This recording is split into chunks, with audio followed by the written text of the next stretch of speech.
But typically we found when a seller backs out, it is because they are not being truthful.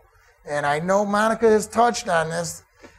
There is sellers out there that inflate numbers. They do not divulge all their information.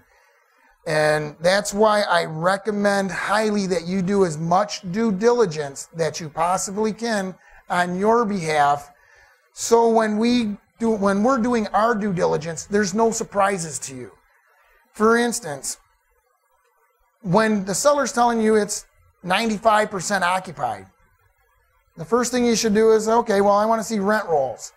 I want to see some verification of your occupancy, because we're going to ask for that, and we're going to ask for it relatively quickly.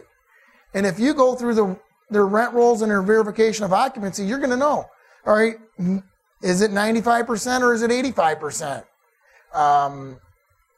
That is all part of the due diligence. You can do a lot of this due diligence yourself. And I highly recommend, when you are looking at a property,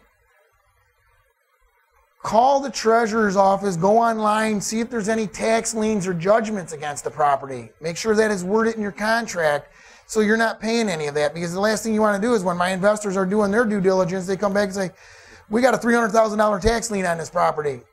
And if you don't have that in your contract, guess what? You're buying that tax lien. Is that correct, John?